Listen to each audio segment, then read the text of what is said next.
G'day everyone. Barkarati is now brought to you by Disruptor Marine Marketing, using AI to help your marine business grow. And our friends at Radix Nutrition, the most technically comprehensive nutrition products ever to exist. Unlock your potential with Radix.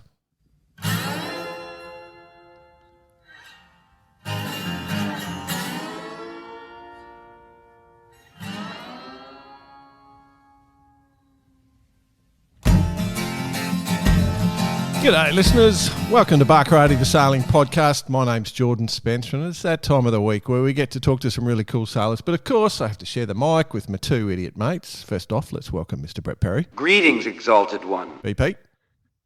Top of the afternoon to you all out there. It depends on what time you're listening, obviously. But hey, I'm being healthy today. What? Being healthy. What does that mean? I'm having rum and kombucha. Oh, with a lemon twist. It's quite tasty. oh, isn't it like stale black tea? Isn't that what kombucha really is? No, you can get it all different flavours, but I've got to tell you, it's they flavour very nice. Yeah, well, I'm glad you're happy, BP. I thought you were going to talk about being healthy. I thought you were going to talk about Radix.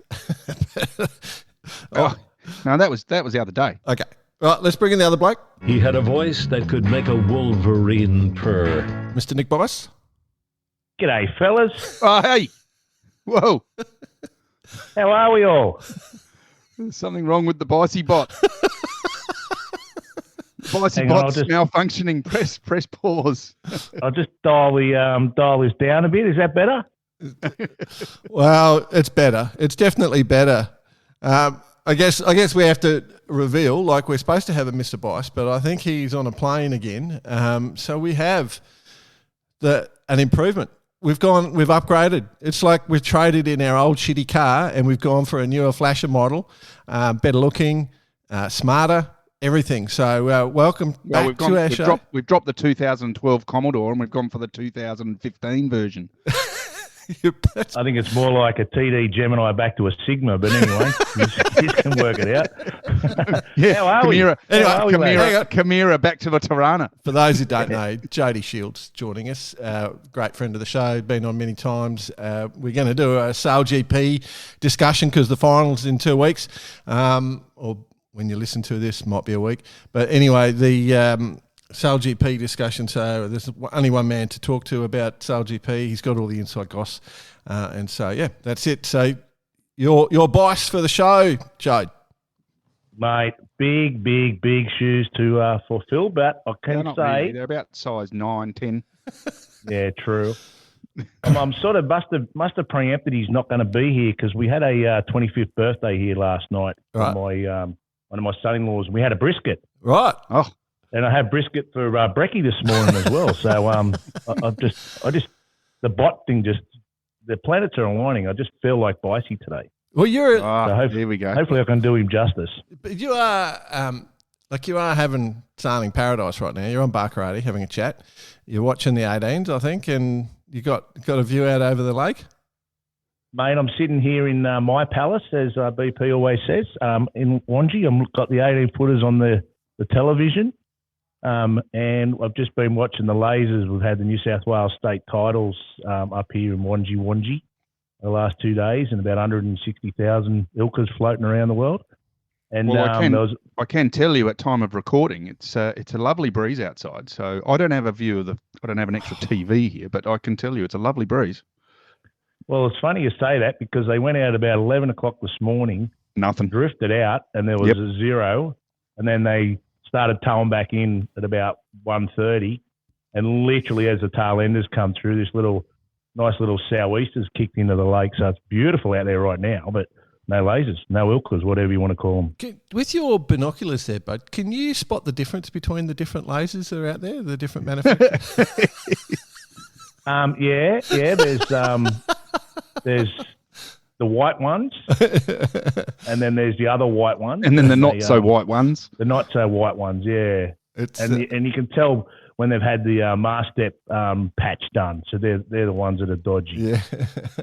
Anyway, the old ilkas having fun at the moment, but the Mold 11 ilkas. The Mold 11 ilkas. That's exactly where it is. Yeah. There it is. The Mold 11 ilkas. But anyway, it just won't go away, will it? It just won't go away.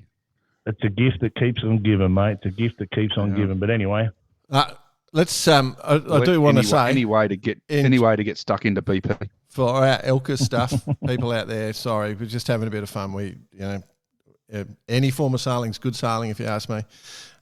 All the other stuff happening in the background, don't worry about it. But yeah, we're allowed to have fun, and everyone's going to get a turn. So you Elka guys can just relax. Somebody else will get a turn next, except probably the Rainbow guys. I guess.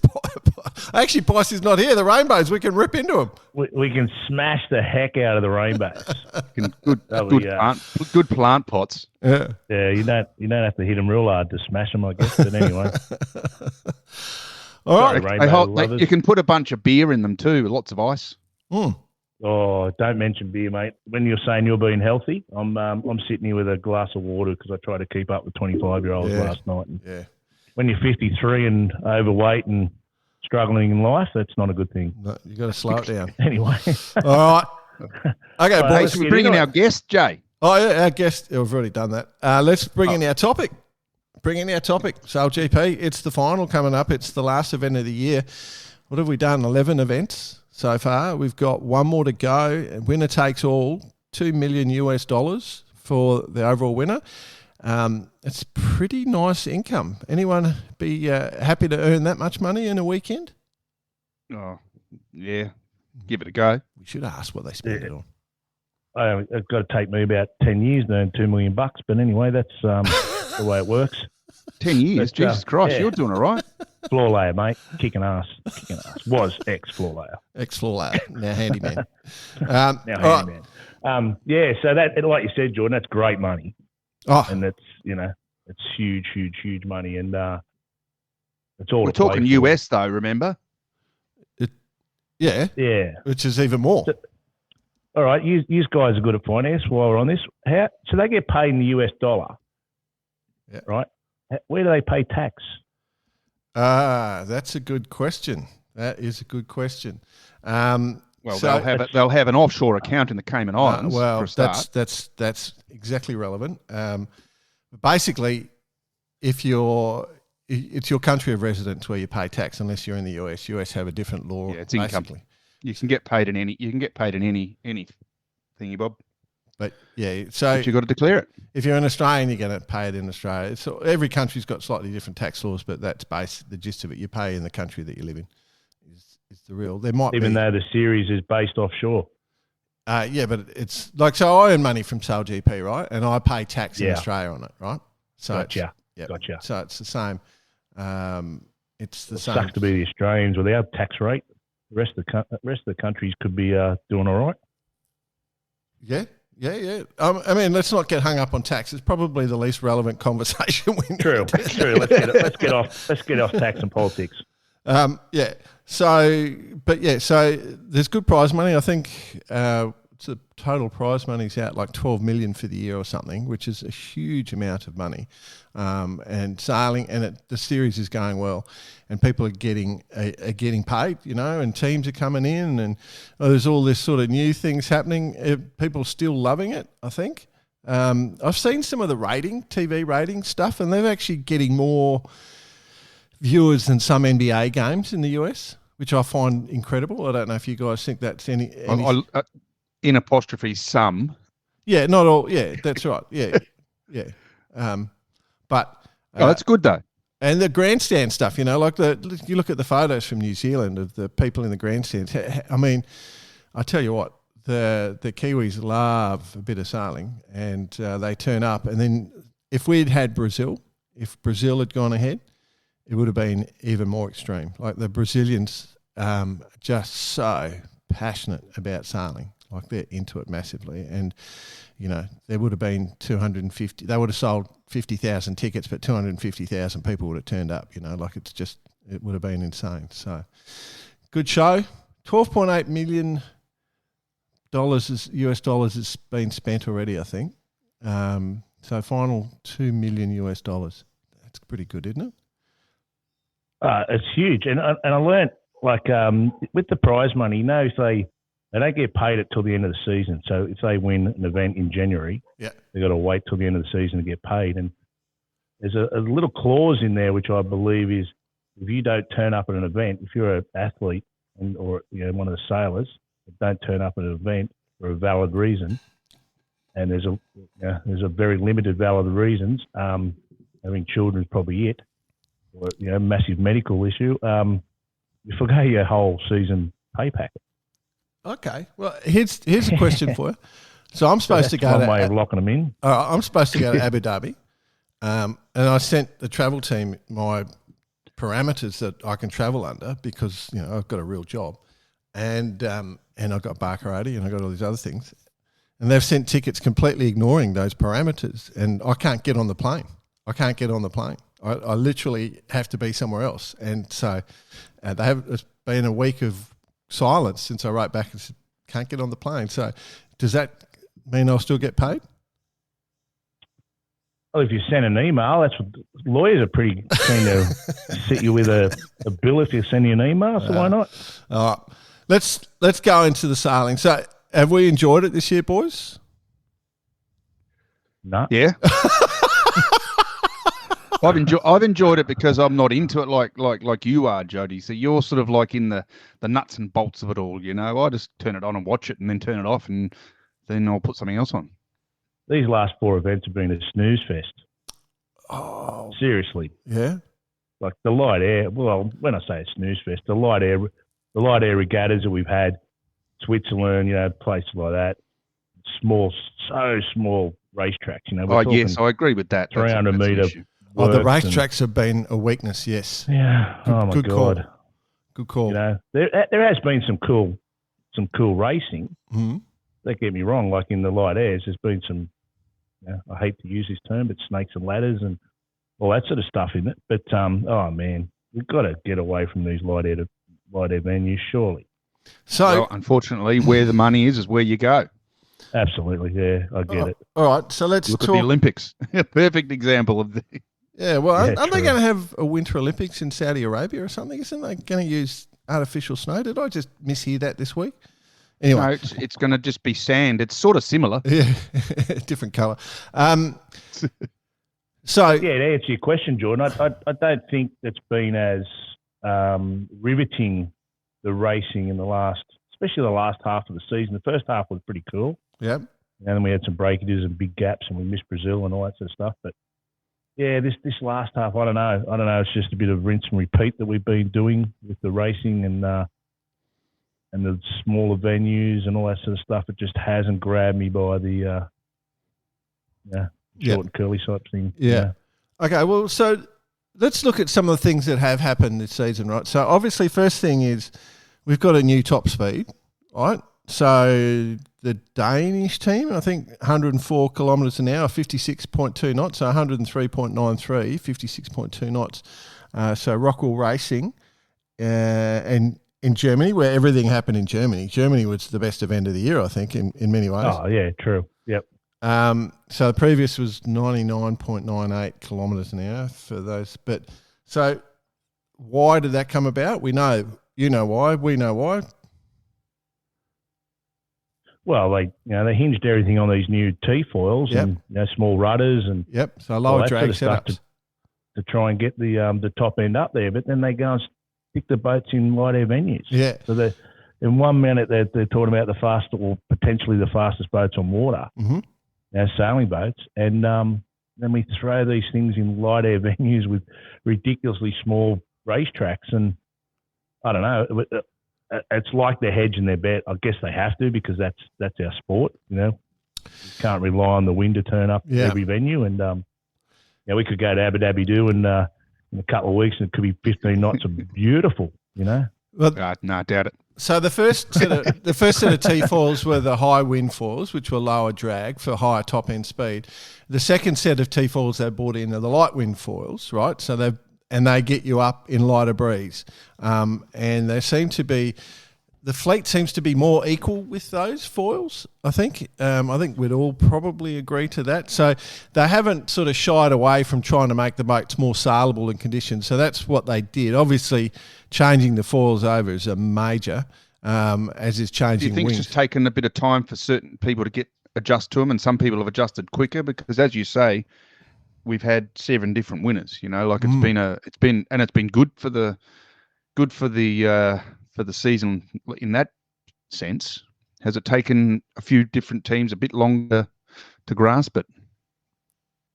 Yeah, well, I guess the complaint that everyone has is that the Aussies have had the most time in these boats with against any other team, and no team at this stage will be able to catch up to the time on the water. But throwing these new foils at it brings everyone back to square one. Mm. All right, so the flight controllers, their muscle it was memory noticeable at the disappears, start, all that sort wasn't of it? stuff. Yeah, It was noticeable. Yeah, so all of a sudden we are seeing the Brazils of the world, the Italys of the world, and all that. If they're getting wins, and that wasn't the case back on the L-foil days. And I was my first to put my hand up and said I was worried as with these new T-foils coming in because of the damage and all that sort of stuff cutting boats, which hasn't happened. Mm-hmm. So yeah, look, hands up, I got that part wrong, but it's definitely the fact now that they can foil in sort of 9 knots. Yeah, that's pretty cool. Yeah, a big boat like that up and foiling around in 9 knots, and then it's once you foil them, it's just game on. Then I guess. So the high wind foils were supposed to give about a 5% higher top end speed, which it has, and then the light wind foils are supposed to get them up in, I think around 6 knots. I think was the discussion. I haven't sort of stayed current for a while, but so. That has been a big thing. And now, obviously, the new rudders, which I think, was it Germany where we first saw the rudders? That was when France... spat one over the side. Well, spat it forward. Yeah, that was insane. I mean, how good was that footage? That warm-up day in Germany was unbelievable. Like that's, that and then...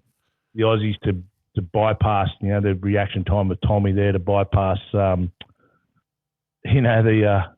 foil flying through the air, and then the Brazilian boat just completely caving in half. Yeah, unbelievable. The main structure just brings up a point I'd like to raise, but keep going. No, go for it. I think I know where you're going to head, and I was going to say the same. Let's look at pinnacle sports where extreme speeds are used and all these elements are put into play. So Formula One, how long do they use a car for? Well, it's the whole season. A season? Yeah, and they got maximum.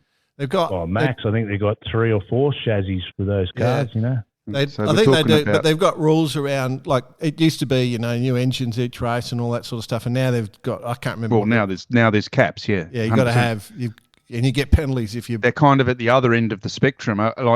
We talked about this a while ago. That these boats that they are running extreme loads and extreme amount of work. And then we see happen to Brazil. Now, thank God, and again with all the incidences, thank God that there's been nothing major. But holy God, imagine being on board when that happens. Yeah, that would have been terrifying. But when the wing came, like when the Aussie wing came down like that was just as terrifying, I reckon, like watching that wing sort of jagged edge shoot. Fold in half, go to windward.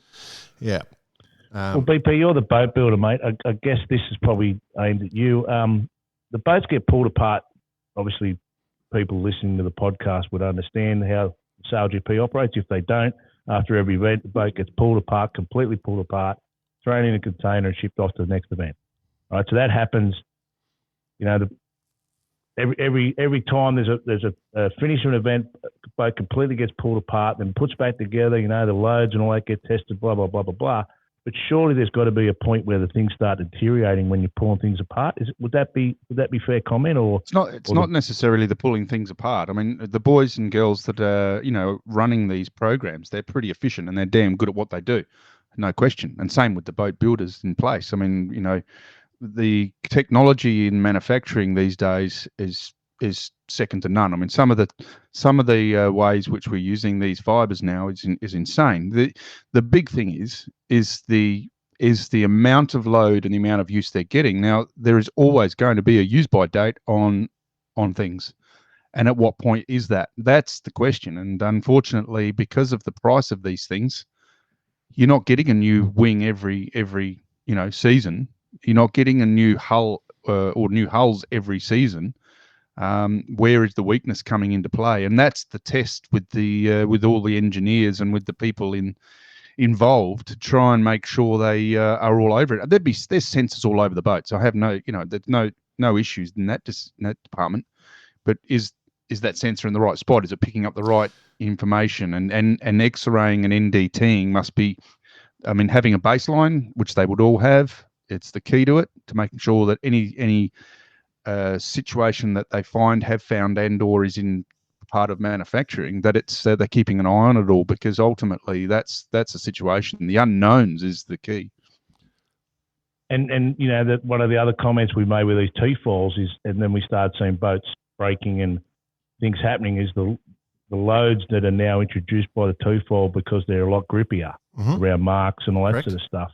That gets transferred through the platform, and obviously loads a platform up in ways that it wasn't really used to or designed. Probably a perfect example is the French with the rudders. Yeah. And the spits, Well, another example would be where was it when the Aussies lost their wing? Was that San Fran? Is that right? I'm trying to remember. Yeah, it was very early. Yeah. So I think it was. Yeah. So when we first see that footage, everyone thinks, oh yeah, guy, 4-star, something's got clicked. That was a close pass. But then when you have a look over and over again, and you can see there's no contact, and the wing just falls apart, and then they've gone, oh, hang on. Obviously overnight they've gone and investigated the wing, and then they went and investigated everybody else's wings, and suddenly we've got no event in Brazil because they're going to go and redo everybody's wings, right? So, because for the listener who don't know, there's not, they've got an 18, 24 and 29 metre wing, and big announcement, there's a new wing coming. That's not, it's not three different wings. It's the wings are modular and they come apart. And so when you blow up one wing, you've blown up all your rigs basically. If you blow out a section, you can slot in a new section. But yeah, so that whole process, BP, goes to what you're saying, I think, or was it Jody asking? The things do start to wear out. And I think some of but then again, the problem with the wing was just a poor laminate structure, I think, the way they laid it in. So and the wings in particular, I mean, you break that down into, and without getting, too intricate and boring for that matter, is there's so many moving parts and so many load points on that wing. You got the rigging, for example. I mean, standard, carbon rigging these days is relatively reliable, but it's just the use they're getting, the loads they're seeing, and and all that stuff. But then all of the intricacies of these wings is pretty phenomenal when you look at them. And you of all people, Jay, have seen them close up, and you know exactly how intricate they are. Really, it's one of the great joys of sailing. Like as we get new fibres and technology, we just go on a forever circle of destruction because, like if you move from wire or fiberglass into carbon, there's less give. Like I remember in Fibos when we went from fiberglass centerboards to carbon boats and fiberglass boats and carbon and foils and shit, and the difference between how the boat feels, how much pain you get through your body because it's just so much more impact, and carbon's less forgiving. And what you said, Jody, about the T4s, their titanium carbon structure, those things, way different responsiveness to the... Do you think we're just forever in a test rig mode? So we've got more test rigs out there. Yeah. We're just forever... but the load gets transferred to someone. So that was like with the Amoccas, when they started foiling on the Amoccas.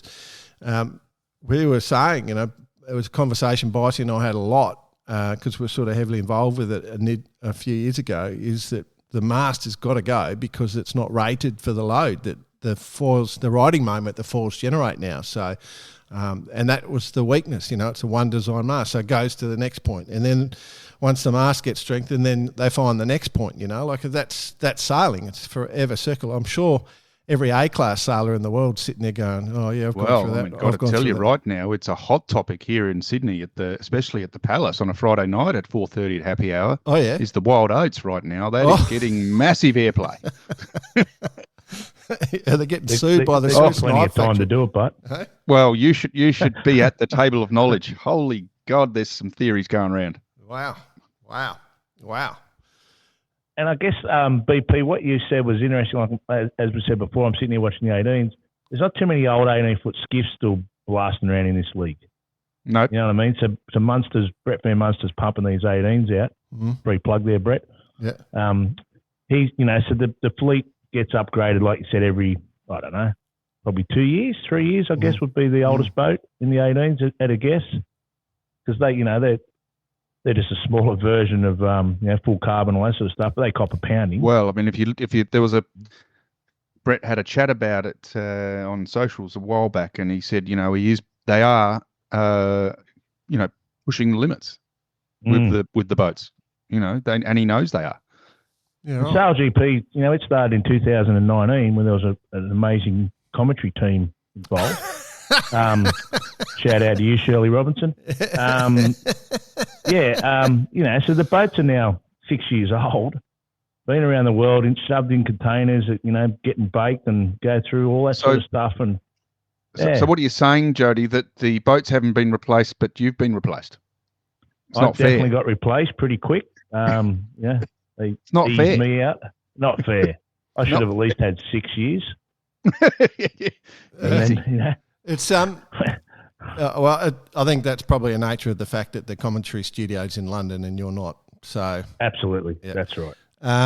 So it's not. It wasn't fatigue or your bits wearing out. No, and it was the fact that I was useless, so they eased me out and got someone else in.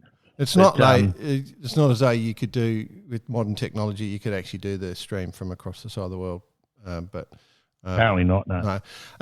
Anyway, So in terms of the boats, right then, so like the Italy boat, like there's no new boats. It's like they're forever trying to catch up with repairs. Like they're hopefully building boats at the moment and getting spares, but everything is cut and shut from bits that are lying around in the bottom of the factory at the moment. Like the big Aussie crash in New Zealand hurt that. Yep. They had to go and literally pull apart boat 11. Yep. And patch the Aussie boat up on that. So then boat 11 become a patchwork cord as well. So the last new boat was a Canadian boat, right? So I think the Italian Canadians. boat, the Italian boat French. was it French the French? is a new boat. Oh, it was the French that got it. But the Italian boat was the one that was on the side of the building in Auckland. And so I'm pretty sure that's the case. So that's been sitting on the side for a few years, and now we've got a little country called Sweden about to join, and I'm wondering where that boat's at. That is a brand new boat. Mm-hmm.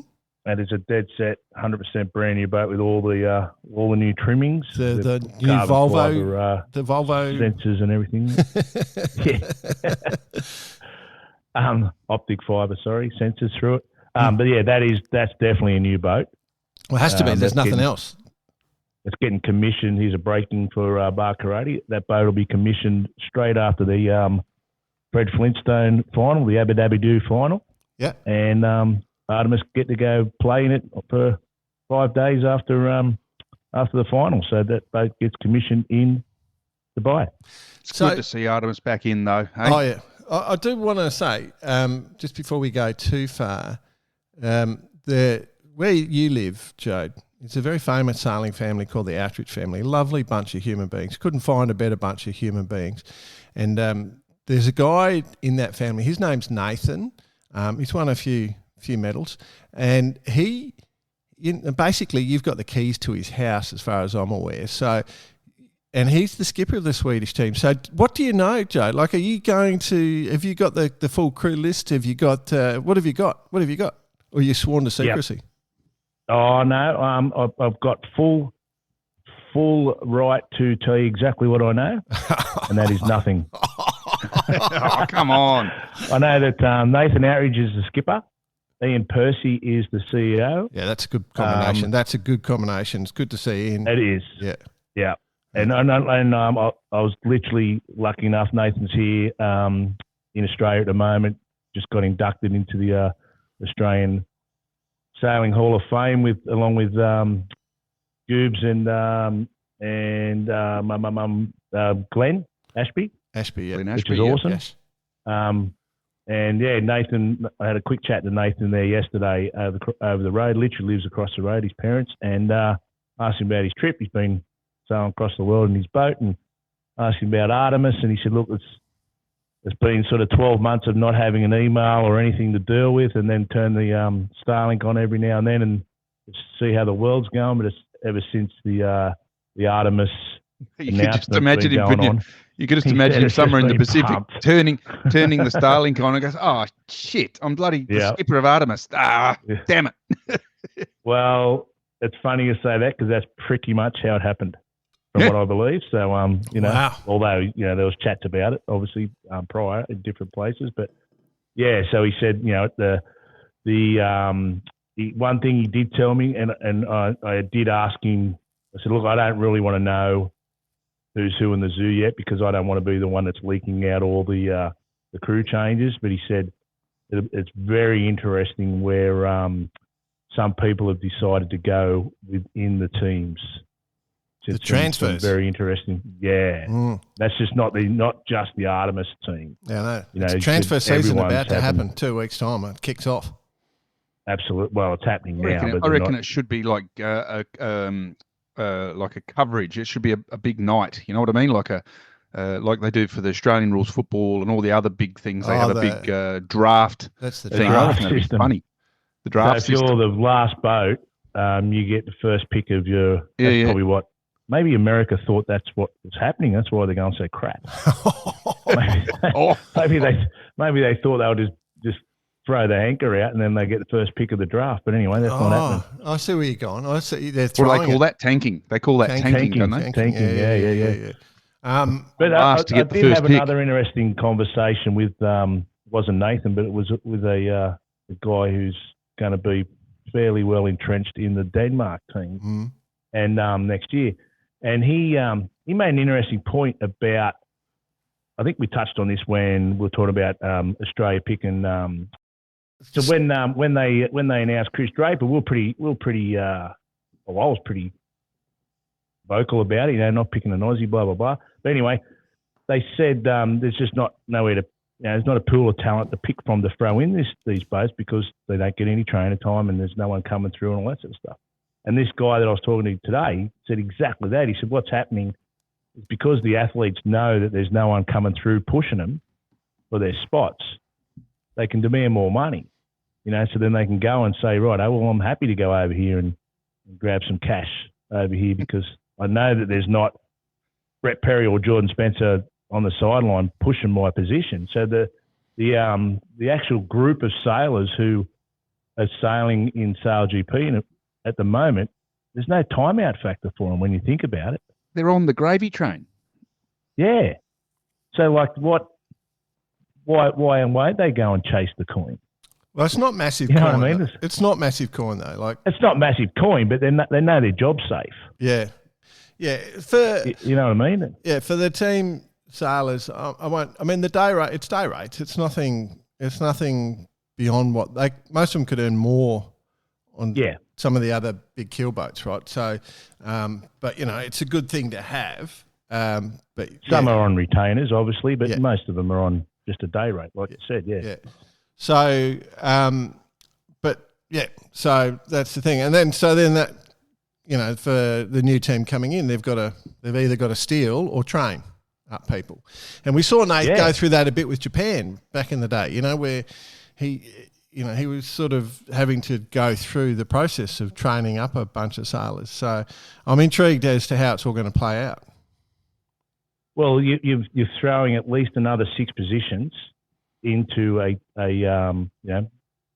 that's just without any reserves. Another 6 people have to fill a boat that's coming from within a set amount of people already, because they're going to want an experienced wing trimmer. They're going to want a experienced grinder. The skipper's there, like just lucky, I guess, that with Artemis that Nathan was involved early, and then he's been in the back blocks wanting to get back in. Lucky he had Starlink and he turned it on that day.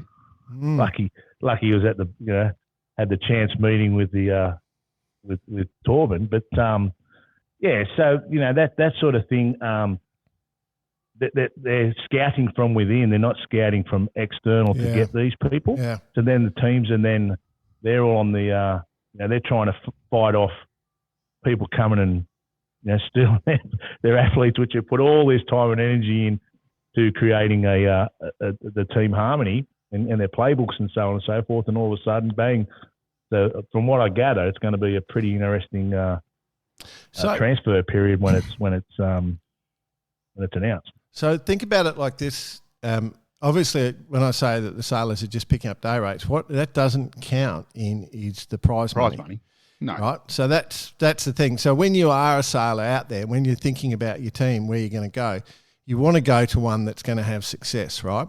And so obviously if you pick up, pick up a win on the weekend, it's a couple of $100,000. I think it's 400,000 for a weekend of money. And so, that builds up, and so at the end of the year, you get there might be, if you win everything, you're probably sharing. If you had a good season, you might be sharing $4 million at the end of the season. And $4 million. Not bad. It's pretty bloody good money. That's $4 million US. So that's the about point. 100,000 Australian. Yeah. With the exchange rate at the moment. So from a perspective of being involved, yes, it is. It can be quite rewarding. Absolutely, because the team sizes are quite small, and the money gets shared amongst that team. I don't know, each team breaks it up differently, but basically, So when you are making a transfer, go on.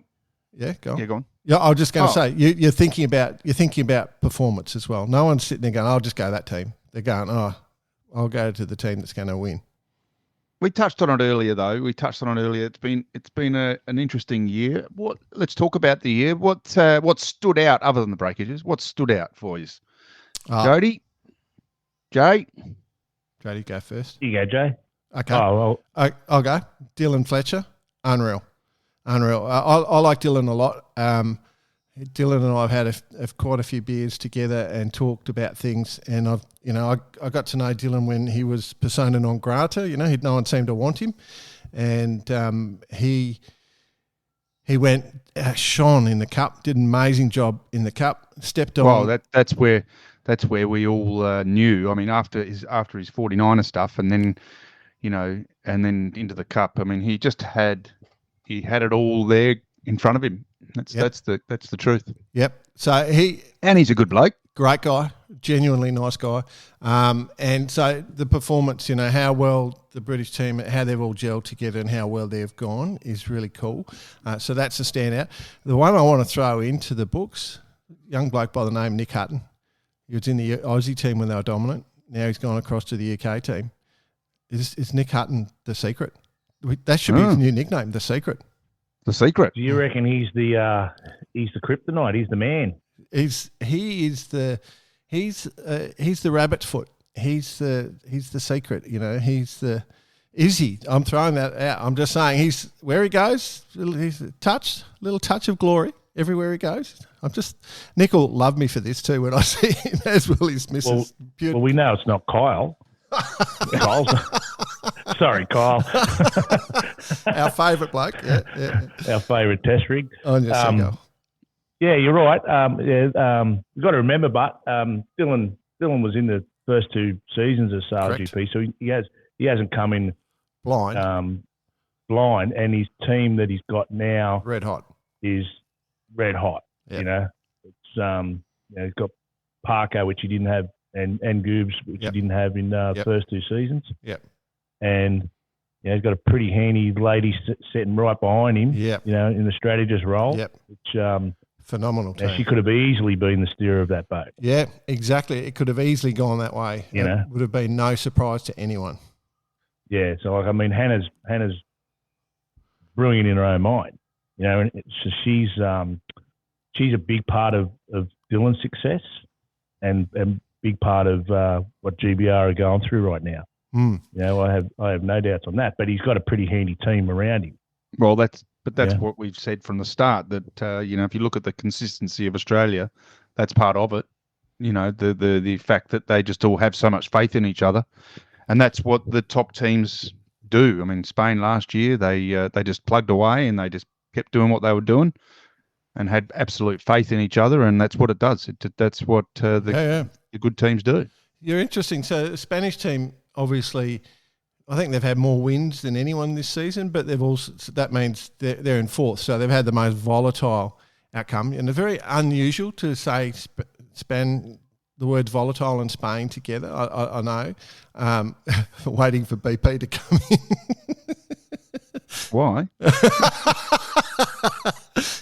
Yeah, volatile. I'm married to one, so you know. Yours is very calm. Your beautiful wife is very calm. As far as I've seen, except when there's a kitchen involved. Yeah. Kitchen knives. But anyway, I was just trying to with the kitchen. A bit of weak humour there. The Spanish team. Again, you're exactly right, BP. They are really tight. They get on really well. It's pretty amazing, though. Like the top four teams, if you look at the standings, was it UK, New Zealand, Australia and Spain? Are they all, just from a skipper perspective, are they all 49er gold medalists? No. Slingsby didn't. 0. Oh, it's a laser gold medalist, of course. Yeah. We'll let you have the gold medalist in that phrase. Yeah. Sorry. Yeah. So I'm glad. He's pretty handy. I was thinking he's not bad. Yeah, it's not bad. No, he goes all right. Yeah, he's not okay. bad. He goes okay. He'll get better. Yeah, 16-foot skiff legend now already. As he gets a bit of experience under his belt, he'll sort his stuff out. That young fella. Yeah. As he matures. But what you probably are thinking there, Jordan, not so much 49er, but they're all pretty much on the top of their game in the moth world. Oh, yeah, that's a good point. You know, you've got Dylan's won a world, Pete's won a world, Slings has won a world, and Diego, you know, he's been up there and in amongst the top sort of end of the moth world, you know. So that little 11-foot boat is definitely a bit of a unsung hero in SailGP. I think they all go mothing, to keep their skills up. Oh, yeah, they almost have to argue because when Dylan won the Moth Worlds again a few years ago, that's when he went back into the UK ACT, America's Cup team, wasn't it? It was straight after that Moth World, I think. Yep. So, yep. And on the back of his 49er gold medal as well. So he had a pretty good little period there. And then they got picked up by Ben, and then the rest is history, as they say. But yeah, it's certainly no coincidence that the guys, most of the people on these boats have at the top end are pretty handy in that world. Yeah, good call. Yeah. I think you're right, bud. I won't disagree. All right. They always say, when you go back from the moths on the other boats and all that sort of stuff, things just happen slower, so because the moths and the F50s are so quick, their skill set improves because they're seeing things slower. I'm not saying that the F50's slower than the moth by any chance, but they can operate in that high sort of pressure environment of moths closing speed of sort of 60 knots and all that sort of stuff, because those little things are pretty bloody quick these days. Yeah. It's like go-karts. You step up from go-karts to Formula One nice and easy. Yeah, it's the go-kart. Right. So lads, we've gone down the path of we're happy with Dylan Fletcher's season and we'll team GBR across the board. I'd have to agree with you. So that's MVP, or most valuable team. And most valuable player, we've got Nick Hutton in there. So we've sort of like doing the Brownlow, the Australian rules football Brownlow medal count. Right. And now we're going into the finals, which is the time of year that we all love. I do want to say one more thing. The thing I really was super happy for was to see the German team get their first event win. I think that was pretty cool. Obviously, Stewie Bithell on that boat, we talked to, obviously, ex of the show. He's been on the show a bit. Stewie took him a while to get the reverse curse out. I thought he used it in Sydney with that win, but he later said that he waited for the actual event win. Yeah, some good mates on that boat for me, and so I get on well. Felix He's a bit of a cool dude that on that boat as well. He is a weapon, isn't he? Yeah. Okay, so James let's Lebowski. redo the SailGP awards. We've got Dylan Fletcher's and GB as a season, Nick Hutton as most valuable player, and best moment, Team Germany. Oh. Wow. Yeah, I mean, you see on their socials, when they did win it, there was people in the grandstand that the supporters are literally crying. Yeah, that's now good. this is a sailing event, mate. So it meant massive. That team went Weren't away. you and had crying, a big love Jody? in. No, I was probably crying from boredom, but it was Martini a drift fest. Martini had a They couple were of 3 up, weren't they? Martini had a couple of race wins. I cannot, and she came so close, to making final. I cannot wait for the Brazil team to win, because when you want to see some people celebrate, cry, and all the emotions, wow, it'll be good. Cannot wait for the Brazilians. She will definitely have to wear a beard down the streets in Brazil. Well, she But in does. saying that, they're still second last. And that's no shot on them. No. I'm not having a crack there, but when you said there's been the Spain team have won the most and done the worst, they're very erratic. The Brazilian team, they're literally sitting there in second last position. Being the opposite of Spain, had a couple of good ones and majority very average ones. Yeah, so I mean, they need to. That's the pinnacle of sailing, though, Jody. Exactly, mate. And it's first season. It's like there's a lot going on there. I mean, Which team do you reckon would be the most disappointed at the moment? That's not hard to answer that question. Is it? Well, I'll argue back, but you hit me with your answer. Well, mine's USA. Yep. By the length of the Flemington Strait, mate. International listeners, that's the Melbourne Cup. What about you, horse BP? track. Yes. It's a long track. Who do you think's most disappointed, BP? Yeah, I'm the same. I think that with all this huff and puff, when Spithill moved on and all the, that whole thing, it was kind of the writing was on the wall, but you expected a change up because it felt like that had gotten potentially stale. There was results sort of coming and going, and then obviously the Spithill goes out with a bang and does what he did last year, but then or whenever it was, this year has been a lot of shoulders out and nothing happening. A lot of huff and puff is the word I like to use. So the US team current standings are -4 points. So obviously penalties as well as not getting great results. I would have thought the Italian team might have been a bit disappointed. I think Rigero Tita would have had high hopes. Yep. But young team. Certainly will come in hot. I wonder if Giles Scott's a little disappointed. I think, they're sitting at 6 at the moment, but I wonder if they probably hope to be in the final. But I don't think they're deep enough to be disappointed, like it's just the nature of tight, close racing. But yeah. Yeah, so the USA, I mean, they've had 18 penalty points. Wow. Right? And they're -4 points on the leaderboard. Brazilian have had 8 penalty points, and they still managed to get 16 points on the board. So the reason why I'm thinking, the USA was so bad is they haven't scored points. Full stop. Yeah, and that was the other thing I was going to. The Canadian team, they were 6 last year, and they're sitting 6 now. And they had a different skipper. They had Phil Robinson in the role last year, and now they've got Giles. So the big signing of Giles from GBR to Canada, it hasn't improved them. It hasn't dropped them down. So they're at this stage they're still in the same position. So is that a disappointing year? Probably under Giles. Giles probably thinks it is because he would have been hoping to get further up the field. But when you look at who's above him, you've got GBR, New Zealand, Australia, Spain, and France. There's some pretty handy teams above him. Yeah. So you would have to be doing pretty. I know 6 sounds bad, but it's mid-fleet in a pretty crack-hot fleet. Yeah, the Danes at are least probably he didn't drop down. same. But the key is that he would have taken out a lot from the year, and there may be some small changes in terms of ideology and philosophies that will be discussed over the off season. That that this is part of it. first year in, first time, in the team and all that sort of stuff. But there's a lot of symmetry that needs to come together. All right. Okay. That's it. Was that symmetry and symmetry? Yeah, that word. Yeah. Symmetry? Yeah. Is that what we go for? Symmetry, that's it. Yeah, okay. So, just dumb old sailors, really. Make words up as we go along, right? Just add a few letters here and there. It doesn't matter.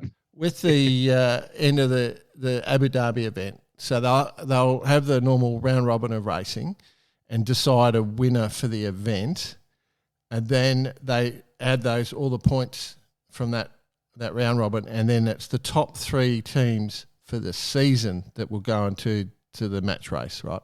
So that's the scenario. So in reality, if we look at the points, so GBR on 85, the Black Falls on 82, the Roos on 80, Los Galas, so the Spanish team on 76, and then France on 61. So it's pretty tight at the top. There's probably, in reality, 4 teams in with a shot of being in that final 3. Obviously, if you're on the other teams, a lot of money in winning the event. So there's a few teams that can really go for it. I'm intrigued. So who wins the event is completely different. The other thing that we sort of alluded to just before, there's a new 27.5 metre wing. So they've still got the 29, but it's a little step down, sort of more of an all-rounder light wing rig to address the concerns that Jody has. What do we think the final 3 will be, boys? What's our view? Well, the thing we got to remember is like that SailGP put a thing out the other day. So GBR, for them to qualify, they just have to get 9th or better, right? Then they're in. So you'd have to think that bar some sort of missile running from USA or whatever taking them out, you'd have to think that they would get through, right? So they're clean. New Zealand, they've got to get 6th or better in the fleet racing. So that's vulnerable because New Zealand they're going all right at the moment, but geez, they can put in a stinker. Yeah, yep. They can dead set just, absolutely flip it on its head when they want to. The Aussies just have to beat Spain, and they're in. Yep. And then you got Spain. They must finish either 4 points ahead of the Aussies, 6 in front of New Zealand, or 9 in front of GBR. So I mean, you'd have to think beating GBR by 9. But once again, if GBR have a stinker or whatever, they get dropped right down. The odds are against Spain getting in there. But geez, there's so many things still to play. And so we're going it's really out of 4, right? We are saying that. Yeah, well, no one else can make it. It's definitely out of those 4 for the final. But like Jordan said, these teams, they're still all racing for a couple $100,000, $400,000 plus. Potentially some of these athletes could be, sailing for their careers moving forward. They've got to impress their new owners or their existing owners or whatever they're doing. So there's plenty still for all these other teams to turn up to Abu Dhabi and have a crack, And then if you were GBR, New Zealand, and Australia, you'd be nervous, hoping that you weren't getting pushed down the back of these fleets. Yep, it's going to be light winds. It's going to be light winds for sure. Let's like, what do we reckon? 5 knots. Yeah, it's going to be 50-degree wind shifts and beautiful sunsets. Lake Macquarie they're going to. Beautiful sunsets. 200 metre windward first leg. Yeah. And remember, I think when we went to Abu Dhabi last time, remember they did that. They had that where you had to come right back. You went around the turning. Back against the fleet. Back against the first sausage. They did the sausage on the first. Yeah, disaster. It was absolutely. I remember being in the briefing and saying this is going to be a disaster. I absolutely said it when we were doing our pre-planning. I said that whoever gets to that first mark will win the race because they'll extend away from everyone else because everyone will wrap up. And day 2, they went and changed it. It's quite easy. They can just reverse it and go the other way, but it's all good. He's lucky you were there, mate. Oh, well, the level of my brilliance is sometimes not always recognised, but, at least I'm aware of it. So that's the important thing. That's what we love about you, Joe. It's just that it's the strength of character. So, all right, light winds, it makes it volatile, right? So we All right. really can't pick it out. And I tell you what, if you're the Aussies, you definitely want it to be blowing like snot, 100%. And then everybody else has got a chance to shine. It could be anyone in the light winds, couldn't it? You guys are more experts than I. Let's. So who's your tip? Come on. GBR. Well, I guess the other GBR. thing we need to think of is they've been not trialling, but they've been racing with down to at least 3 crew. That's it. And that's up to each team to, used to have a female sailor on board, but when they come down to this config, they can do whatever they like. So there's a bit of mixing about who's doing what roles. Do we take the strategist off? Do we put them in the grinding position when required? So that could quite possibly come into play in Abu Dhabi in the final. And if that's the case, I think looking at sort of the way things have panned out, we've got to think that GBR would have to be probably in the strongest position in that regard. Mm-hmm. Because I would think they would run with Dylan obviously steering and Goobs and maybe Hannah running around doing the other things. Maybe trying to get as much weight off the boat. So, Parko's a big lad. He's solid and all that sort of stuff. So they'd be trying to strip the boats down as much as they can, and then utilise I can easily see a 3-person finals. I think we can safely say it's going to be. Yeah, all the big guys will be sitting on the shore. That's for sure. So when you strip that down, there's some. I think GBR's probably in the box seat in that regard. But the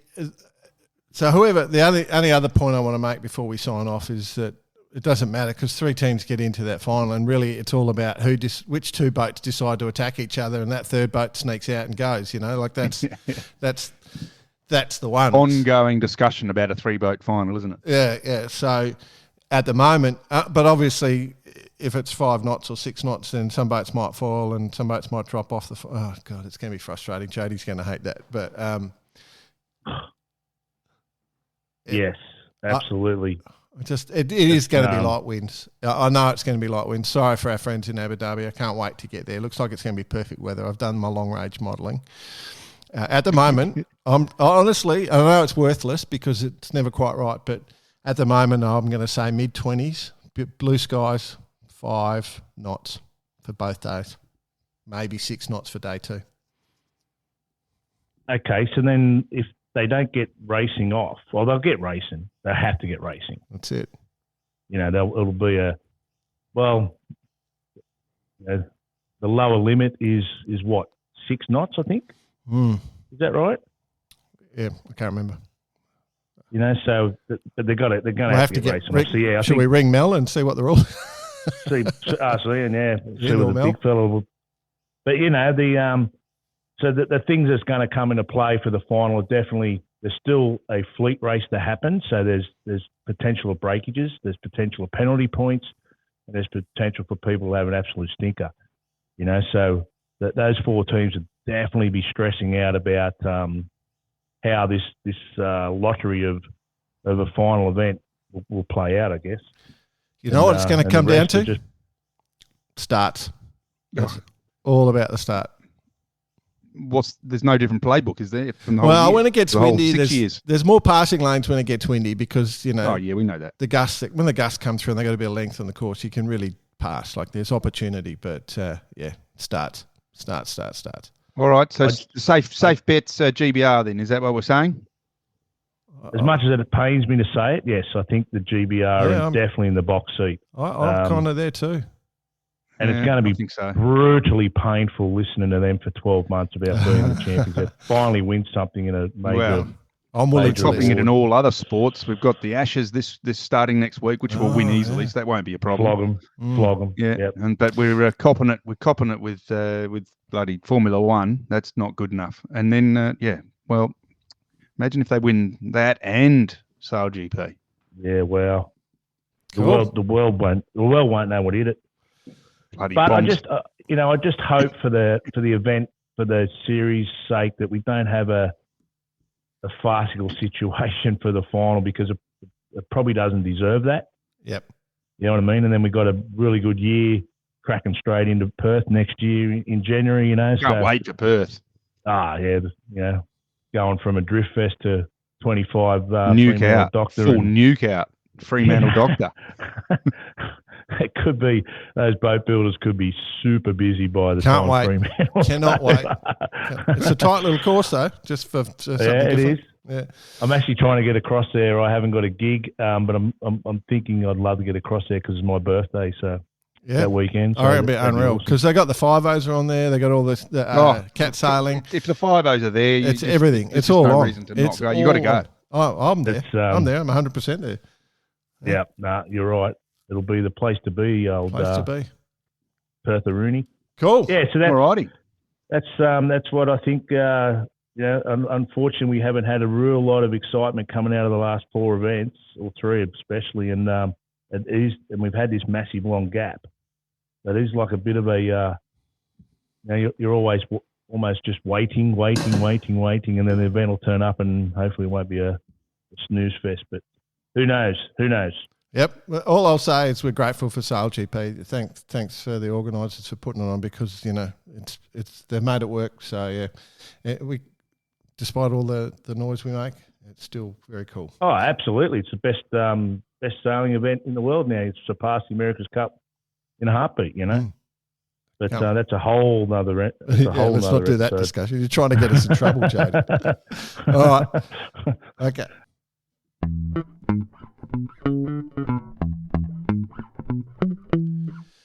Don't know if you boys are aware, but when you're trying to do repairs on boats and stuff, you can get 2-pack paint in a can now. I don't know if you've got that. Like some little paint shops do it. So you get this little, like when you open your Guinness and this little thing goes down into your tin. Oh, your little widget. Yeah, a widget. Little widget. Yeah, and so I've got this paint shop near me that he can make. I can go and take my boat or whatever I need to paint, and he'll scan it, and then he can make 2-pack just in a can. It's one shot. You've only got one use, and it's unreal. Go. But I was in there the other day, right? Because I was getting some paint, and old mate, there was me, there was 3 other blokes, and their phones were ringing and stuff, and I'm just going, dude, you need to pick up the phone to Disruptor Marketing, because you can get the AI receptionist going. He doesn't have to pick up the phone and lose customers. He can answer the problems. And I nearly said, have you heard of Disruptor Marine Marketing? I thought, probably not them, because that solves that exact problem. So, if you get... He's just too busy putting things together and he's missing phone calls. Yeah. So I nearly said something. I thought, no, I'll be patient. But if he listens to Barkarati, then mate, you've done it's a great little product that he's got. But, so if you get, if you're chasing that work and, he's missing leads, or he's not able to follow up. So Disruptor Marine Marketing has a system that will fix that for you. So you get a 24, 7-day-a-week AI receptionist, and it's not Jody's voice. Okay, just so you know, we've moved away from the Bicey bot. That's exactly it. So you don't ever miss a call or an inquiry again, and then they'll set up a referral system for you. And that'll they guarantee to double your referred leads within 60 days. So, or you don't even have to pay. So, just jump on to Disruptor, DISRUPTA, marinemarketing.com, and check out .au, yeah, and just check out the link there and see what it works. Give it a demo. One important thing, Jay, we need to mention here. This is a global opportunity. This is not just for Australians. Oh yeah, no, this is last week. Yeah, that's exactly. So if you are in Kenya and you're running a yachting marketing program, we're big in Kenya, Jody. It's hard to believe, but we are big in Kenya apparently. No, just jokes. Doesn't matter where you are in the world with the way technology is these days. Disruptor are happy to hear from you. Nathan, his name is, great fella, and we'll go through it all with you and help you out. So it doesn't matter where you are in the world, and if you feel like you're missing leads, jump on. Jump on. I've got a business idea for Disruptor. What's that? Why don't they branch out and make it where you can have an AI receptionist for when your wife's trying to get hold of you, and the receptionist I think that's part of takes it. the call. Yeah, Nathan's pretty then you switched don't on. get into trouble. Then you don't get into trouble. Imagine if the AI receptionist had a nice, sexy voice, though, Jody, you might get in more trouble. Well, that's true. Yeah. Yes. Anyway. Yeah. Well, just a so thought. far we've only got two voices. We've got yours and Bicey-Bot. So they're not exactly sexy voices. Of course, we're still partnered with Radix Nutrition. So if you go to Radix Nutrition, look up their website and use Barkarati as your discount code there, we're still getting you a discount for that as well. Absolutely. Other events, boys, the Youth Worlds are coming up. Australia's not been part of it for a little while now. It's back on, 12 to 20 December. Youth Worlds in Vilmora in Portugal. Love it. Yeah. Love it. How that happened, I will never know. And as Bicey said last week, I was relatively opinionated on it, but I'm so glad that common sense has prevailed and we're back in there. So it's just such a good thing for the kids. I mean, we've talked about pathways and all this sort of stuff and grassroots, and you've got to give them something to aim for. It's good. Am I right in saying that it's self-funded? But It is. Always has been. always has been, has it? Yeah, but you can donate. That's a shame. You can donate and get a tax deduction back for it. So in Australia, for overseas listeners, you can jump onto it. I shared it on our post. We've put it up, the link, last week's episode with Mal Page. If you go to just the Facebook of that link, you'll see that story or that episode. You'll see the link for it. So if you want to support, you can claim it on tax as well. It's a shame part of our Australian sailing fees or whatever that we pay to go to clubs and that, I'd be happy to throw a chip in a little bit more, and that money goes towards sending the youth through to the youth worlds, because at the end of the day, they're our future. Yeah. You know what I mean? Even if it's like $7, $10, whatever, thrown on top of everyone's, like almost like a youth worlds fee. I'd much rather see my money going towards that. And one thing that any sailing federation can do is drive popularity of the sport, make it more visible in the community, and then bring more sponsors in. That's another way that they can do it as well. So I think that's, as we said many times, Barkarati exists to try and promote the sport and grow the sport. And so, good luck to everyone going. The youth Australian team's picked. Everyone going to the Youth Worlds. It's a great adventure. Good luck to you all. But yeah, good. That's the and have fun. I think it'll be fun. Yeah, Portugal is a damn good fun place to go to, as you know. Second home. Yeah, that's it. What an experience! What an experience going away and just meeting all the kids and all the people from all the other places and going to these really cool cities and doing just literally doing the sport you love. I mean, how cool! How cool! So cool.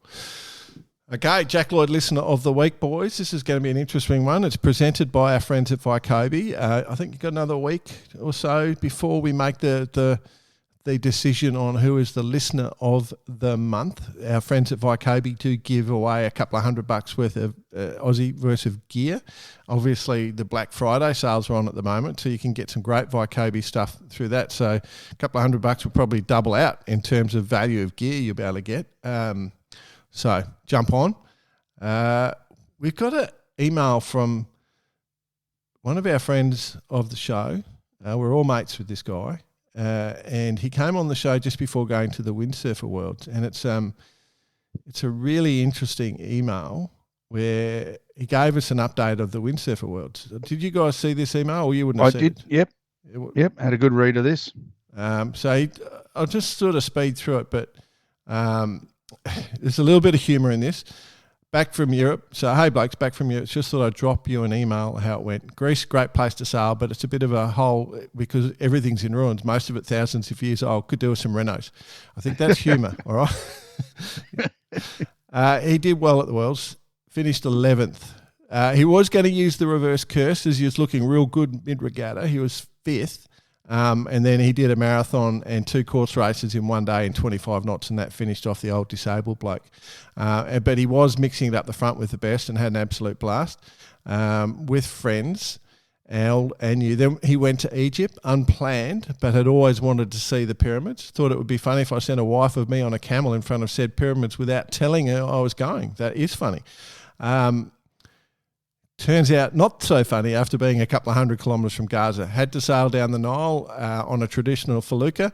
It was pretty cool. Tried to teach the non-English speaking skipper the finer art of sail trim for Max VMG.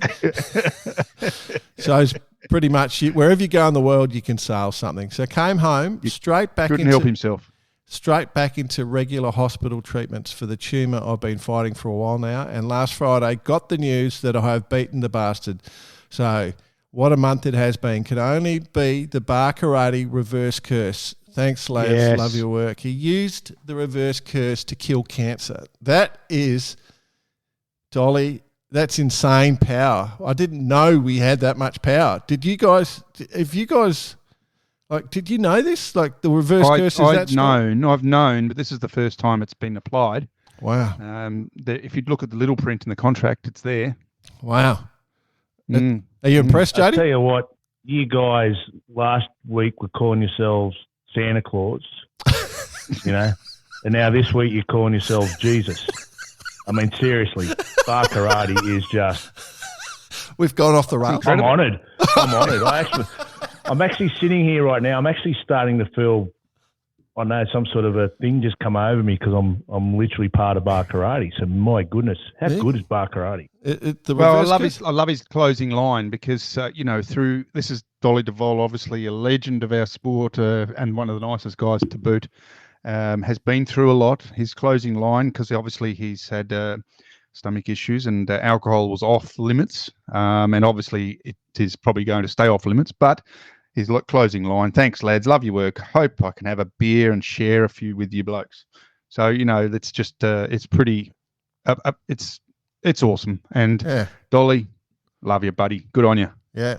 Yep. Yeah, I certainly, when I read his post about him beating it, I sent him a little private message and just said, "Mate, you've made my day." Just reading that was so cool. So well done, Dolly. You are a champion, both on and off the water, and good things happen to good people. We did get a young Shane Young reach out as well. He's been a short time listener since we did the discussion with Tom Switchberry, and suggesting it'd be great to catch up and say hello at Mets, which is happening. So Bicey and him have been in communication, so that's all going on. He did want to say that they've been over in Europe for a while. They bought a boat with a plan of sailing it back to the South Pacific, but got stuck here with work and now rebuilding the boat. And the wife has started a YouTube channel. That's an unusual idea about it, and started to get a little following. Young Barnacles, they're calling themselves. So Shane's looking for a free plug. We've given you a free plug, Shane and the Young Barnacles team. He didn't mention his Shane and the Young Barnacles. Sounds like a band. Yeah. Well, he didn't mention his wife's name. BP. Yeah, I should rock up and get a few tunes across. I'm actually sitting right next to him as I'm sitting here, right next to him. There they are. Guitars, or Shane and his wife? Guitars. Shane and the Barnacles. He's sitting next to a couple of barnacles. There's barnacles on my guitars, I can tell you that much. Love it. Anyway, best of luck. Good on you, Shane, and I hope you have fun with Bicey and don't get led astray. He'll be there with his fan bots. They'll be sort of I do have in to the ask you a background. question. What's that? What is the Dutch equivalent of a brisket? Ooh, stroopwafel. Stroopwafel.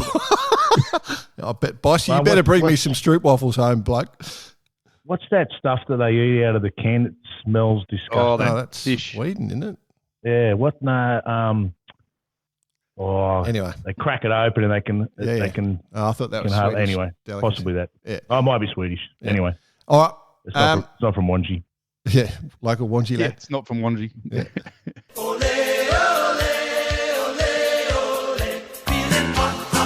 It's hot time Without Bice. Just getting all too common though, isn't it, eh? Jody started taking his clothes off. It's not that hot.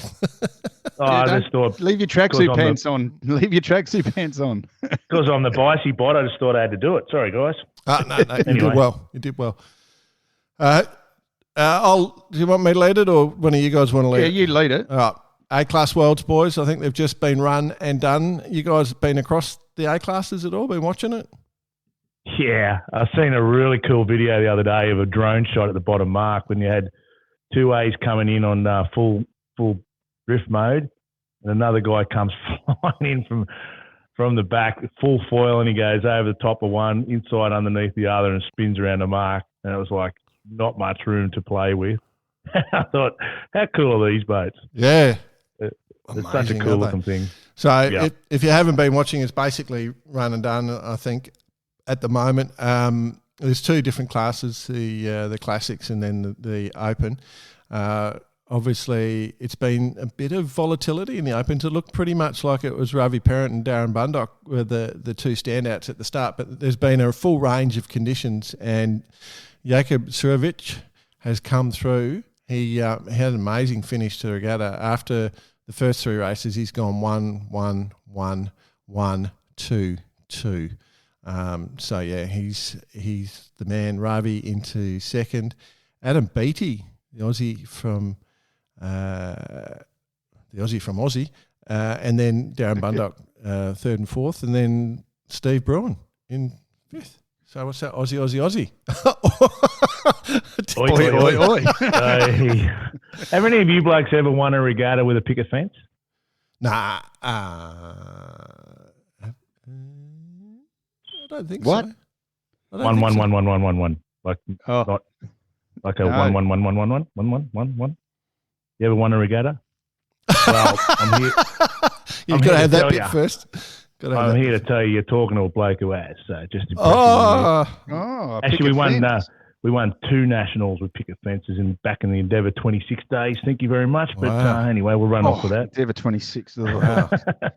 It As you is were. hard to not get a picket Exactly. fence when you're racing against yourself. But anyway, no. No, I think there was at least 6 boats, Oh, that's good, man. maybe 7. Anyway. All right, Mets is on, so that's the biggest trade show. So everybody over in Mets, there's thousands and thousands and thousands and thousands of people over there right now listening to Barkarati. I think they'll be streaming it across the speakers at Mets. Just so hello to everyone. We were going to get Bossy to talk about it, but if you're heading, all good. Mini Globe, boys. Now, we've been looking at the Mini Globe a bit. It's on. It's definitely on. Have you guys sort of been watching it all? To be fair, no, I haven't been across the mini globes. I So was only thinking about it though yesterday, and it's. I was just thinking about how at the start of all this, a couple of years ago when this idea was sort of spawned, if you like, and we're all going, oh, these guys are just nuts, guys and girls are nuts, but they're doing it and they're nearly there, and it's just impressive, isn't it? It is. it's from what this is the one that Don McIntyre's That's it. organised. Is that Yeah, the and the one? little yeah. little 5 metre, 5 and a Little bit 5 metre boat boats. drifting around and it's not non-stop, is it? They actually go No, it's place not to place non-stop. to place to place. No, it's a format of sort of they all end up in these local areas and mix it in and have fun. There's a little bit of fun to it. And there's But weather windows. You'd want a bit of go fun off at on the end weather of windows? full. Hey, Is there weather windows where they can leave in certain weather windows, and then it's a time lapse thing, a time based thing? Is that this one? They all got to reassemble. But they don't sort of leave with time windows. I think they all go off at the same time. But Gotcha. They did obviously coming into Durban in South Africa's a little bit of volatility because you've got a couple of different current systems. It was still Renard Stittleman is leading. I think he was first in, and then Dan Turner, who's been on the show, he was second, and that's pretty traditional. So there's a few of them have arrived in Durban. So they've probably got 7,000 miles or something to go. Like they've gone more than 2/3 of the way around the world in these tiny little boats. If you haven't My watched, tinny's 5.5 metres. yeah, yeah, that's exactly what you've got to. That's exactly how you got to look at it. And I can only have 4 people in me tinny and a 30 horsepower on the back. It's like you think, what the? Anyway, good luck to them. Good luck to them. yeah. So they're reassembling obviously now, and then they'll be heading north back around the bottom of. Well, they got to go through the Argulis current again, and then back and around and back up to Europe. So it's a big adventure. There's been some controversy this week. There's been some serious controversy, boys. Oh, what now? It's a rules discussion. So the team from the Metang Yacht Club which is where our great mate AMAM is a member. They had a little picture put up where they had the rule of the day, which is the give way boat. And the picture is of a boat heading down, two boats heading downwind, dead downwind. One's on port, one's on starboard. The overtaking boat in the diagram is starboard. The boat in front is port, okay, just for the rules, which is the give way boat. And my Lord, there's some serious discussion going on, and it's been quite aggressive. Alistair Murray wailed in and just said, very simply, it's the boat on starboard that is right of way. And then so many people have come back at him and just telling him how wrong he is. And I'm just interested, boys. Do we want to discuss this? Well, I've always thought the boat that has to give way is the boat that has less beer on board. That's how we do it in the lake. You just hold up. Well, yeah, that's lake rules. You got half a carton. You're might as right. My Lord, you have some good fun guys on that sail on that lake. Boy, some of those guys I've had some great times with the Lake Boys over the years. A lot of guys I love there on that lake. It's a great place. Anyway. Put a pretty handy crude list together if you start. You definitely can. Racking it in anyway. So it's an interesting question, and as you say, Jay, it has sparked some controversy, if you like, because there's a whole heap of definitions that overtaking vessel keeps clear, but in the case of port starboard, that definitely is the overrider in racing rules. But then it goes to coal wreck. Well, I was always under the impression if it's coming from the right, you got the rights. So is that not the case, or? Well, so here's where the confusion is gone. Like this debate is quite intense, and poor old Alistair copped a flogging from plenty of people who just calling him an idiot and said, "I hope you're not seen on the race course," and rah rah rah. The confusion is that there's two sets of different rules, right? So the racing rules of sailing, they apply between boats that are racing, right, or about to race, okay? So then that's the rules that you're governed under if your boats are both racing, okay? And coal regs, if the other boat is not racing, coal regs, what is correct under coal regs is completely different, international collision regulations, to what their sailing rules say. So I just wanted to highlight this, and this controversy is a great way for people to start thinking about it, because if you're sitting at home going, well, overtaking boat keeps clear, that's correct under international collision regulations. It is not correct under international in our sailing rules, okay? So if you go to the right-of-way section A in sailing rules, it's on opposite tacks is the definition. It's Rule 10 on opposite tacks. When boats are on opposite tacks, a port tack boat shall keep clear of a starboard tack boat. There's no other rule, right? The only thing that would come in would be maybe Rule 14, avoiding contact. But even then, the starboard boat doesn't have to move until it's pretty evident that there's going to be collision. So if you're on the same tack, not overlap, which is Rule 12, when boats are on the same tack and not overlapped, a boat clear astern shall keep clear of a boat clear ahead, right? Key word there, on same tack. Yeah, on the same tack. That's exactly right. Under international collision regulations, if you're an overtaking boat, you must give way. It doesn't matter if you're a sailing boat going past a power boat, you still have to give way to the boat you're overtaking. That's the confusion I think a lot of people have. And people haven't checked their rules. And so poor old Alistair, who was 100% right from the start, has just absolutely copped it. And I just wanted to raise it as a discussion point because there are holes in the rules. And you've got to read the definitions. If I'm going to, I don't want to stand on a high horse, but if you're reading the rules, you must read the definitions and you must read the preamble. You can't just read the rule. You've got to read where it says when these rules apply and in that situation. So the rules of Part 2 apply between boats that are sailing in or near the racing area and intend to race, are racing or have been racing. However, a boat not racing shall not be penalised for breaking one of these rules, except the Rule 14, when the incident resulted in injury or serious damage. Okay. When a boat sailing under these rules meets a vessel that is not, she shall comply with the international regulations for preventing collision at sea, right? Or coal wrecks.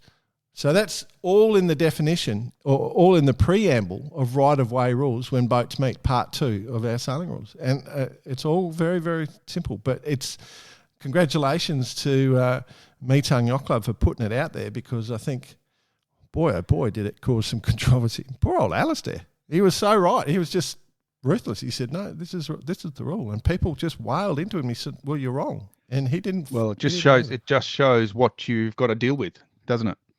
Yeah. On How a many daily basis sails at out club there do you level. reckon know the ins and outs of coal rigs? Don't know. It's not something you get taught at sailing school. yeah. If you're a navigator, if you're going to sea, maybe on the keel boats, they're more switched on with coal rigs than I would say dinghy sailors. Definitely, because when you're out at sea, you're racing against boats under sailing rules, but you're also interacting with boats using collision regulations. So I would suggest the keel boats more than the dinghy sailors, but it almost comes to a situation then that in the sailing rules, the racing rules of sailing, should be a little asterisk there. It says, please refer to starboard or whatever, or please refer to coal rigs.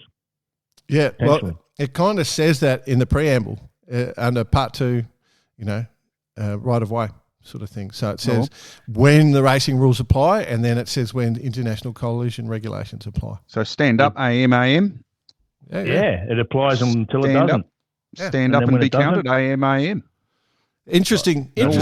All you other peanuts can just no. Well, that's not the point of this discussion. The point of this discussion is it's good to be confident in your rules, but you have to make sure that you've read them. Like, stay up to date. Don't make an assumption. So, master beam doesn't exist anymore.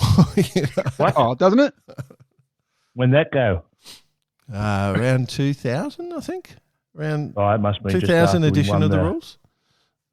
Endeavour 26 national titles, I think, because we were calling master beam back then. Definitely, and it's critically important on Endeavour 26 as you're cruising along at warp speed. Yeah. All right. But no, I mean, all right. Hey, listen, just Alistair, before you don't get an AM for nothing, so he's obviously switched on. He knows what he's before we close out, Jay, and I know we're getting close to the end, and we've had a great chat, but it's hotting up in Sydney here, of course, with the Sydney to Hobart. So just wanted to touch base on that really quickly. The Bird Island race was on this weekend. Oh, yes. And yes. The Comanche was out, and I can tell you it is looking like a weapon again. It was having a great sail. Obviously got line honours in that race. Second on IRC overall to URM. So that's an interesting result. But I tell you what, it's hotting up here in Sydney. Scallywags arrived, parked opposite the Palace there. So it's all happening. Cool. Did you see the footage of Comanche coming back into the heads after the Bird Island race for that? Yeah. I don't even know what you would call that thing at the front, apart from bloody enormous. A sail. It is. Put the bloody big one up. Massive. Yeah, put the big one up. It is so big. It is just ridiculously big. I don't know how they lift the things up, mate. Yeah. It does put Hoist the Wampa to shame, doesn't it? Oh my goodness. Dear. How would it have? I don't know. Someone will know how big that thing is in square meters, but my God, it's big. Very cool. He'd be touching a ton. Big boat race. She looks a weapon. Yeah. No, it looked good. So yes, it's exciting times. The boats are all starting to arrive. So as you all know, listeners out there, we get pretty excited about the Sydney to Hobart. So the next 2 months, it's going to be all on. Cool. I'm going to have to do the Sydney to Hobart from Canada this year, boys. I'll be over there for Christmas or White Christmas, my lovely family. So I'm going to have to dial in at stupid o'clock at Canada time and watch the start of the Hobart, which will be interesting. That'd be lovely for you, mate. You'll have an absolute ball. Yeah. Looking forward to it. Yeah, very cool. Great time of the year. Very good. Good time of the year. All right. That's us. Thanks everyone for listening. I appreciate you all joining us. Thanks, Bossy Bot. Yep, this thanks, Bossy Bot. Bot out. And once again, boys, thank you for getting me on the world's best sailing podcast. I really appreciate second your second best. Yeah, we don't want to sound egotistical. Oh, righto. Well, equal first. Second best on Countback. Sailing podcast. Yeah, you're doing a smashing job as usual. Good to have you on board, mate. Appreciate it so much. As we do, Cheers. As we do our friends at disruptormarinemarketing.com.au, DISRUPTA. Jump on Cannot board. stress enough. Hey Jay, get on this. Get on this. You're in the marine industry. It's a Make game your changer. life easy. Get Yep. on the AI program. Yeah. That's why we've partnered up with them, because we know it's going to help the industry. That's the only reason we accepted it. So that's our process. Obviously, Radix Do not Nutrition. be afraid. Take it on. Radix Nutrition, Barcarade is your discount code, and Black Sail for Kobe at the moment. There we go. Everything covered. Oh. Great week. Continue sailing, having fun. See you next week, boys. Cheers. See ya.